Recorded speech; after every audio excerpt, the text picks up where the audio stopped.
Good morning and happy Wednesday, everybody. It is February the 26th and it is close to March. Actually, this Saturday will be March. Of course, it's still Black History Month. I still have my Dr. Martin Luther King pins, and I'm just queening it.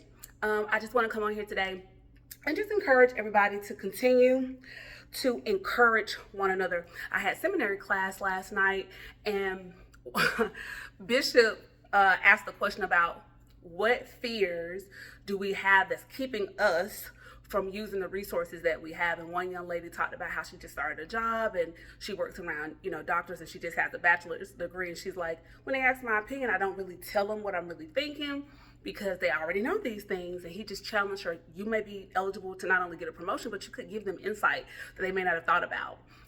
Then we start talking some more. He was talking about the principles of multiplication, and we came from Matthew 25. It was a parable of the talents. I can't recall if that was 14 or 16. And basically he was just saying some people are given 5 in this parable.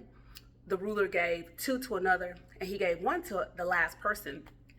And he talked about the multiplication. He also went back and talked about in Genesis how Adam and Eve were told to be fruitful and multiply, and that even if you think about him being a father, now he has grandkids. The grandkids is the principle of multiplication and how we have to make sure we're doing our part. So we were talking some more, and he said, "Yeah, Precious, and you were supposed to you have a podcast that haven't had me on." I was like, oh my gosh, he remembers, like there are a lot of people, and Bishop is an author, he travels. So, okay, yes, sir. To be fair, I did tell him my primary request was for Feed the City. And once he gave us permission, I spoke with Keisha Bibbs, who did a great job. So now I'm going to definitely make sure I get Bishop on the podcast. But what I shared with him was sometimes when I give advice, I have to be mindful, because if you don't appear to go with the current trends, like for instance, LGBT or the DEI initiatives, and again, I'm not political, the other things that may be going on, like the deportation, or just like people coming to work and doing the work, our health insurance. And because I'm labeled as a Christian, we don't get grace. I recall when Kirk Franklin said the statement that he made about his child, and I'm in no way dismissing how he responded or giving an opinion, but people were just like, I thought he was a man. Yeah, but we're still human, and we made a flesh. Anyway, Bishop reminded me when Jesus came and he walked the earth, what people hung out with him? The sinners.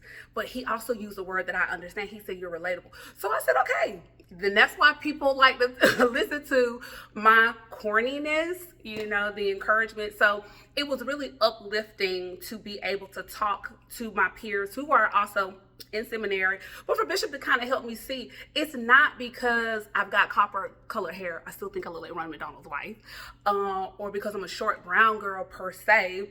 It has to be more than just outside, right? So I just want to challenge everybody today. Whatever you have on the inside, share. People need it. It doesn't have to be a podcast. You don't have to be a preacher. You could be a stay-at-home mom. You could be the head of PTA. One of the girls even suggested that I start a women's group. Do you understand the amount of responsibility?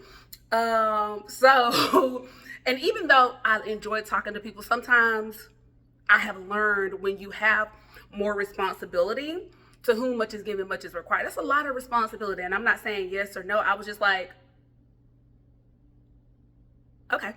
So my earrings are from a tribe called Fresh. My girl rocks it out every time.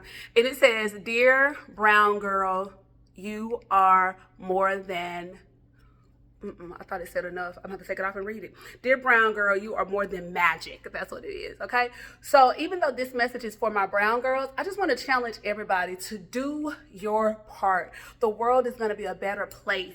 Your community, your village, your city, your state, this country is going to be a better place because of the talents that you have on the inside. Today, I'm wearing a little number that I got from Amazon. I cannot tell you the name of it. I've had it for some time. Obviously, you can see a little bit of my intimates. This lovely little number came from Verano, and I got this from Kmart. I hate that the blue light special was gone when I was 17, and this is costume jewelry. I got it from somewhere. So that's it. That's all, everybody. I hope you enjoy the rest of your day. Until next time, you are more than enough. Thank you.